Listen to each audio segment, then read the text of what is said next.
Once again, I'm going to take a little chat about what happened in the news recently because this kind of thing I have experienced indirectly before.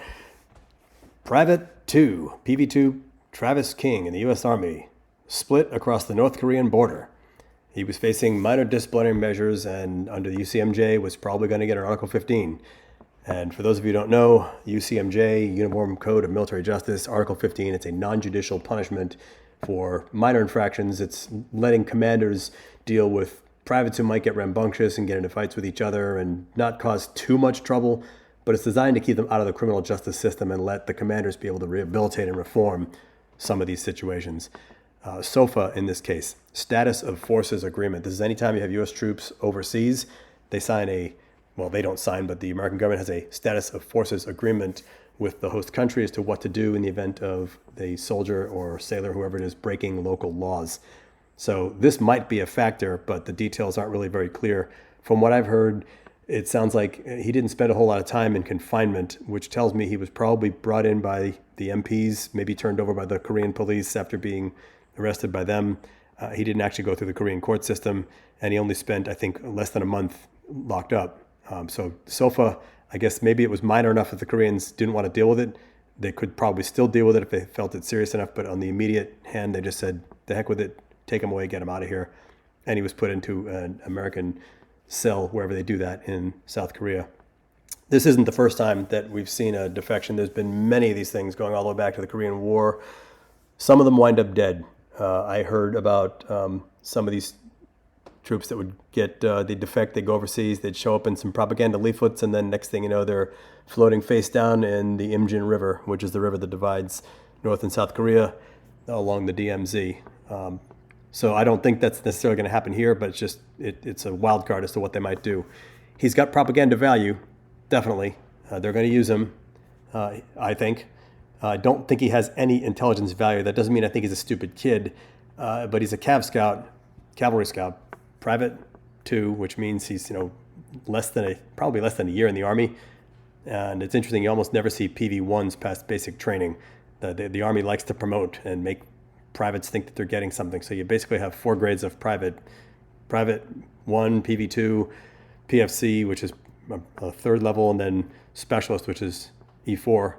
And all of those are lower enlisted. It isn't until you make E5 you become a sergeant and you actually have some authority. The American military, the American Army doesn't like to make use of the corporal rank, so they keep people in this permanent private status for 4 steps of their career, which oftentimes is all they ever do before they decide to get out. Anyway, no intelligence value, but obviously some propaganda value. This picture's kind of weird. It looks old, like from the first Gulf War or something, but I don't know why it is patinaed like that. This is the thing I saw come out. 47 days. It says South Korean prison. That I don't think is correct. If you go to South Korean prison, you're going to know it. It's going to be more than 47 days. A detention facility, maybe it was the holding cell at the police department. Maybe he was actually kept by them. But at some point, he was turned over to the U.S. military. And I can tell you that from that, he went down to the airport. They brought him down there to Kimpo, I think it's still called. And at some point, he got away and jumped into, I don't know how he got from Kimpo Airport is not close to the DMZ. And if he went to a joint security area tour, he had to get a bus or maybe jumped on a train, well, a subway, then a train, got north, and then got out and just by happenstance got into a tour, unless there was a tour leaving from the airport, possibly. But it's not usually that simple to do that. And I don't know if it was a U.S. military, like USO tour, or just a regular tourist attraction tour. Probably was the latter. He probably jumped into civilian clothes, and he might have already been in civilian clothes and then hit the road. Still a lot of details to come out. Anyway, this is the mother, and I don't know if that's a boyfriend or just a neighbor or friend or whatever, but I just want my son back. I just want my son back. Get my son home. Get my son home. And pray that he comes back. She hopes they're in the process of doing this right now. That's all she really wants. What is the latest you've heard? I have nothing to say right now. We understand the gravity of the situation. It's a very massive and unfortunate thing. However, at this moment, we just ask that y'all kind of like respect our privacy, because this isn't, my mom's lost a son before, which is, So this is weighing very heavily on her. And we just, like I said, ask that y'all respect our privacy. At some point, you know, we'll be more talkative maybe at some point, but we just want to see where it goes from here. But at this time, we just ask that y'all like defer to the U.S. military and whoever's like handling this. Well, he's right. They really don't know anything, and I kind of feel bad for her a little bit, but I also can't help thinking maybe this is where's the father question, but that's a conversation for another day. He got over there, and look, I don't care who you are. You're a private, brand new in the military. People get stressed out, and sometimes it's not handled very well. Sometimes they don't do a very good job of really integrating the new guys into the unit. But again, we know so little about this. Like I said, this wasn't the first time. There's a list of the British and American defectors, and I don't think this is a complete list because I know some other ones that probably should have been on here, judging by the dates that I'm seeing. But regardless, these are just the Americans. And like I said before, most of these things are happening either during the war or during the Cold War. And what people tend to forget is the Cold War wasn't so cold during the 60s. In fact, when the North Koreans realized we were pretty committed in Vietnam, there were a lot of incidents along the DMZ that qualified guys stationed on the DMZ for a right shoulder combat patch in the Army because they were actually getting shot at. And some guys got killed. There were incidents, you know, these things are out there in military history, but they're not that easy to find. I ran into a NCO in, sometime in the late 90s on Fort Bragg, older dude, and he had a right shoulder second ID patch, and I had been in the second ID. I said, how did you get a right shoulder patch? He said, yeah, I was there in 73. I had a break in service, came back in, told me all about it, and yeah, up and through 73, guys who were stationed there were getting those because stuff happened. There were shootouts. They were carrying ammo every day, patrolling. The U.S. military has not done patrols on the DMZ that I'm aware of since about 1991. The only area where they have U.S. troops is something called the Joint Security Area, which is right there on the border of North and South Korea. It's the one you always see pictures of. And there's a small, maybe platoon-sized element of American troops. It's actually a United Nations command. That's why you might see the United Nations mentioned in the news story. And at one point there were some, I think, Swedish and Thai troops up there, but now it's all American or South Korean in that one area. And like I said, some of the people you might have remembered, maybe you remember this guy from a few years ago. This is Jenkins, Charles Jenkins. He defected back in the 60s. He married a Japanese nursing student who was also not defected, but she was somehow a prisoner over there, raised a family, and he got released in 2017, I think. And I remember that's why he's wearing the modern uniform. When they release him, people think, oh, he's going to come back to the U.S. and go to prison for the rest of his life. No, they want to just get him out of the Army and process him. So during those 2 weeks or so that he was still technically in the Army, they put him in a current uniform and gave him his sergeant rank that he had at age 65, whatever he was. He died not long ago, but he didn't face any additional disciplinary measures when he came back. And the other one I want to make note of, Joseph White, it says he died in 85 in North Korea, had a seizure or something, but then they said he drowned.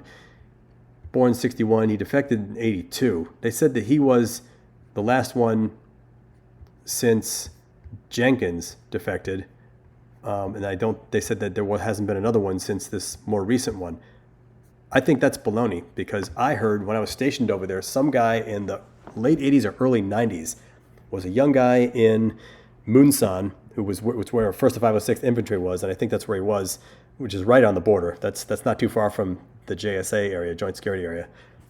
He was up there, and there were some bars off post, and he met this bar girl who was working there, and she turned out to be a North Korean double agent who was trying to convince him to steal some night vision devices and bring them back across the border. We could live happily ever after, whatever. And I guess he stole these things and started running across the bridge and panicked and dropped everything and kept running across. And within a few weeks, his face was showing up on leaflets being dropped, haha, screw you, whatever. And I heard that he was found floating face down in the Imjin River not long after that. Again, I don't know his name. I don't know anything about him, but that's the story I heard. And I didn't see him on that list earlier. So it wouldn't surprise me if that's not a complete list. And there's others. There's this guy here who is still over there, apparently. Private Joe Dresnock of the United States Army defected to communist North Korea in 1962 at the height of the Cold War. Yep. Remarried with 2 sons, he lives there to this day. Now, for only the second time in 45 years, Joe Dressnock has agreed to appear in public, speaking exclusively to Al Jazeera at a hotel in Pyongyang. But it was an earlier family breakup and the threat of court-martial for what he says were minor misdemeanors that finally drove Dressnock to defect. And you see, the thing is, this is 2008. I don't know if this guy's still alive or not. I didn't look into his story much, but that's the kind of thing. If you're a young private and you're facing something like that, you think it's the end of the world, you're out of there. And a similar, well, not exact story to how this played out for the young man, and we'll just switch over to the news story here. He was facing assault allegations as well as fine for damaging a police vehicle. Okay, damaged a police vehicle for $460 in damages. It was not going to be the end of the world, but for him to react like that and run across the border, it would have been, he would have probably had just as much luck trying to get out of the country the other way around. I knew of someone who tried this actually when I was stationed over there in the mid-90s. There was a guy in the next company over from me he was ETSing, he was getting out of the Army. And he had turned everything in. He was going to leave the next day. He went out drinking with his friend on Saturday night, and he was back on post. Didn't get into trouble downrange. He was just at the Popeye's Chicken on Camp Casey, and he's eating chicken, and he's in civilian clothes, and in walks a full-bird colonel he was a brigade commander. I think his name was Colonel Peterson, and he's with a lieutenant colonel and a major and the courtesy patrol, they called it, the MPs, and they would just walk around downtown to the bars and things, make sure that everything was orderly, figuring privates see a high-ranking officer walk around, they're going to behave themselves a little bit. And that usually is the case. But this colonel walks in, and I don't know, for whatever reason, he starts talking to these guys, and he said, okay, son, who are you? So-and-so? No, I'm so-and-so, whatever. So can you show me your ID? He's like, no, sir, I don't have to show you. And he gets into this tit for tat with this colonel, saying, I'm out of the Army, whatever else. And his friend's like, sir, he's out of the Army. You stay out of this, son. Just show me your ID. And back and forth, back and forth. Finally, he lost it. He grabs his chicken dinner on the tray.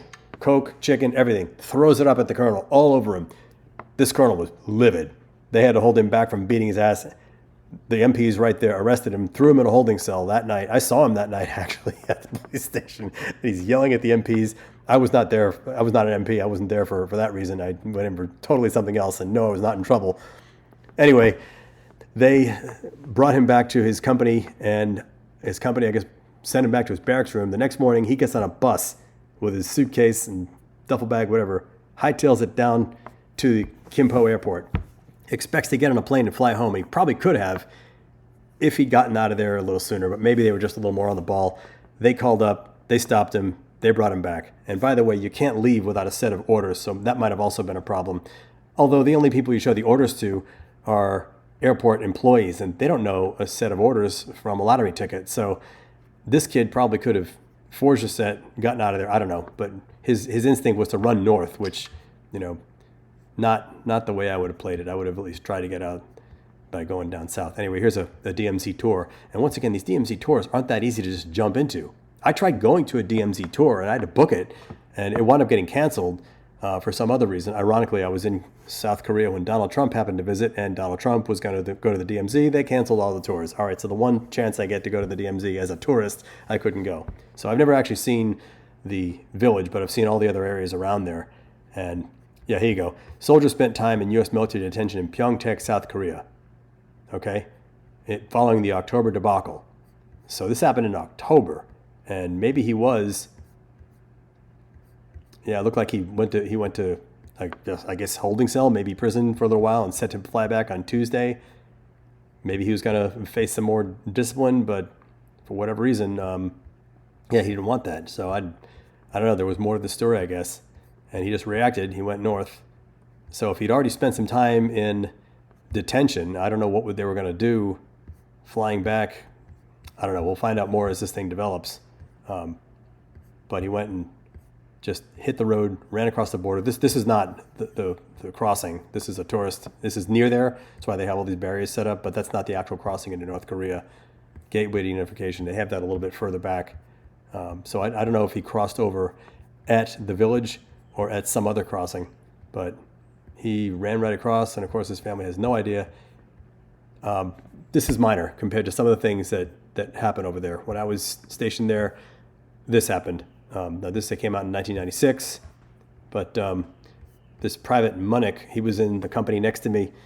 he was there for about 2 weeks. He went downtown Tongdashan on a Saturday night, and he strangled this woman who was a well-known lady of the night, and not well-known because she was popular, but it was just very obvious what she was doing.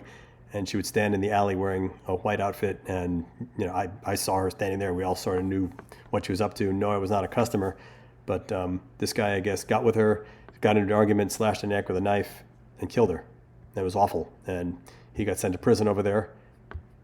Tragic and senseless, etc., so forth. Earlier, this happened in Japan. This other incident, you can look this up. The protesters were really upset. There's always been incidents like that. And this is back in 1996. We had 37,000 troops stationed there. The number's been wound down since then. But the point I'm trying to make is, obviously, there's some bad things that happen. Not everything makes the news. This one was pretty hard to cover up. Another one, axe murder incident. This was back in 1976. Like I said, it was much more volatile. There was a tree that was right here that they wanted to cut down. The South Koreans and the Americans wanted to get this out so their observation posts could see a little better. They went out to do it, and some North Koreans showed up with axes and sticks, killed a couple people. One of them was the Captain Boniface, and Captain Boniface was then, Camp Boniface is what they named the Truce Village, well, not Truce Village, but the DMZ camp. There you go. This is the actual Camp Boniface, United Nations Command Security Battalion, main gate. That's what I've seen, not as a tourist, but I know where this is, JSA. And there's actually a golf course up there, but it's not really a course. It's one hole. They put it there kind of as a joke. World's most dangerous golf course, and it's true. There's landmines all around here. You don't wander beyond those fences. Every year, we used to hear about some stupid troop would go for a hike on the weekend, and he would see these little, very clear indicators, red triangles hanging from wires saying, "Don't cross this, landmines." Boom. So you don't want to play around up there. It is definitely the most fortified border in the world. And if you're going to cross, you do it the way this kid did, and you cross it. So what does this mean right now? The current political situation makes his release very awkward. We don't have the best relations in the world with North Korea. And of course, we've got the Ukraine thing going on, and tensions with Russia and China. I think the biggest thing is it makes us look foolish. It makes our recruitment efforts look weak. I mean, we all know what's going on with recruiting right now. It's already down, and people say, "Oh, is this what you get when people join?" Well, as I just demonstrated, you get this kind of stuff all the time. And in my opinion, a lot of the things that went on over there in Korea, if the public had any idea just what kind of an armpit a lot of it really was, I think they'd be astonished. And the big stories make the news, the little stories don't. This was big enough where it did. In the age of social media, it's harder to conceal the small stuff. But regardless, he's got little intelligence value. He's not going to give up the nuclear codes as a private cavalry scout. Propaganda value, he's absolutely got it. In fact, let me just demonstrate what kind of propaganda value. These are some of the leaflets that I picked up when I was over there, and I would just be in the field and I'd find these things. North Korea, talking about what kind of a promised land it is. See, this is a map of North Korea right here, and come on, join us. A lot of times these are directed at South Koreans, not necessarily the Americans. Like you can see this here. This is a South Korean who defected. They put a wreath on him. Hey, congratulations, you're part of North Korea. Don't know, but again, this doesn't cover the number of South Koreans who defected. Are they treated better or worse? Don't know. This is, South Korea is a sinking ship. Your leader's abandoning you. And I have others. A couple more. This is one encouraging South Korean soldiers. It's a South Korean. You can tell because he's got an M16. They carry the M16s as well as a K2, I think it was called, the assault rifle they had. This is respect for elders. You can tell that North Koreans, that even back then, this clothing is somewhat antiquated. It looks like 1950s really, or maybe earlier. But that's sort of the way it is. This here is actually, I think, a South Korean leaflet because it's talking about the past 5 years, car production since 1993, 2 million units. What have you done, etc. It's bragging. It's designed to sort of fire back at the North Koreans.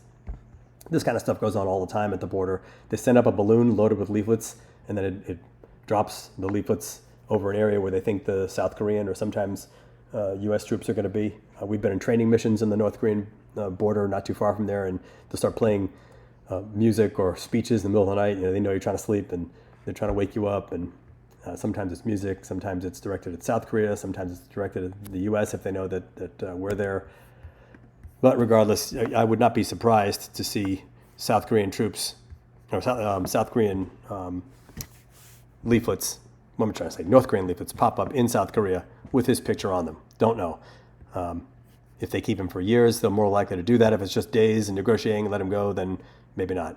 They might use this to get more aid. They've done this before, not just with prisoners, but with threats and tensions, whatever. Bill Clinton actually struck a deal with North Korea. Stop building the nukes, and we'll send you aid, whatever, a way to build power. And that came out, and Clinton approves a plan to give aid to the North Koreans. And of course, this $4 billion in energy aid didn't all go to food, and if it did go to food, it went to mostly the Army. Their missiles tended to get better the more money they got. Imagine that. And of course, sometimes in May 2018, it goes our way. These three guys here, Kim Dong-chul, Tony Kim, and Kim Hak, they were not soldiers. They were, I think, civilians. They returned on a plane with then Secretary of State Michael Pompeo during a short-lived period of warm relations between the longtime adversary nations. Warm relations. What was happening in 2018? Who's in charge of that? I don't know. Whoops. Oh, wait, that's right. Yep. Anyway, what does this mean for North Korea and versus South Korea and our presence over there? It's been being reduced. I said 39,000 here. It says 39,345. That's across Japan and Korea. Before it was 37,000 in just South Korea. Now I think South Korea is, what is it? 20. This says 35,000, but this is an old article. Yeah, I can't see what the date is in this article, but I think it's less than that. It's about 28,500. But the Marines are in Japan to back up the South Korean force, the American force in South Korea. The South Korean force is there for what? I mean, in case North Korea attacks, South Korea has an established military. It can handle itself. That border, you saw how fortified it is. And even if the North Koreans did start coming across the border, forget about it. There's rock drops on the bridges. You can't just drive over the mountains. You have to take the valleys through the roads that go past these rock drops, and they'll just put charges on them, block them up with rocks, and you're not going to get your armor through there. Missiles, sure, but look, it's not happening. So do we really need Americans there? No, but we like the idea of having something there as an excuse to start World War III, I think. So what do? I mean, they've been reducing the presence. There's no more permanent presence at Camp Casey, where I was stationed. If there is, I think it's a small presence, but it's nothing like what we had there. Even the 8th Army in Yongsan has moved from the Yongsan garrison. That's very valuable land in the middle of Seoul. They gave that to these. It was always South Korean land. We were just sort of leasing it, and now that's gone back completely to the South Koreans. When I was in Seoul recently, I saw the land. It's kind of, I'm not going to say sad, but it's abandoned, and it needed to be abandoned, and now the Koreans have to determine what the South Koreans have to determine what they're going to do with it, since the U.S. military is now further south in an area called Pyeongtaek at Camp Humphreys. But it wasn't without trying. Camp Casey, they tried to save that. When I was there, it was soldiers only. You couldn't bring your spouse. There was no sponsored tour. It wasn't illegal. I knew of one guy who had his wife come over at his own expense, and she lived off post at a local apartment. He made it work, but it's not really a place most Americans would want to live. It's kind of congested in a small apartment, but they were young. They did it. They paid for it. But if you have small kids, then putting them in school, it wasn't possible. Well, they built the elementary school in 2011. And what did they do? They closed it. Yeah, it was open for 5 years. Well, why would you build a school there knowing you're going to close it? Well, that's the whole point. We were trying to dig our teeth in there and try to justify the presence. Ridiculous. So it was closed, and now Camp Casey's abandoned, and this is a brand new building that I guess now is a South Korean school. I don't know, but this is the nonsense that goes on that people don't pay attention to. And now they're all down in Pyeongtaek, which, I mean, they're calling it rural South Korea. I guess, it's not really totally rural. You can tell it's got a little bit of a village and all that, but it's similar to Tongdashan, where they were before. Camp Casey and Yongsan Garrison, and I think Munsan. Like I said, they still have the UN command up there at JSA, Joint Security Area, but that's only a handful of guys. So most of them are going to be down here, and here it is. The city is 470,000. Who knows how long they're going to be there? I think the South Koreans, they tolerate us, but what does this mean for the future? If more stories like this keep happening, is anybody going to start asking questions? Why are we there? Well, unfortunately, no. Unless maybe something happens where people start getting better negotiations with the North Korean leadership. But I'm not saying that this is the right way to go, or this is what I can expect things to turn to. But if it did, I just think things would probably be handled differently. If you like this video, please give it a like, say something in the comments if you got a question. Thanks for watching.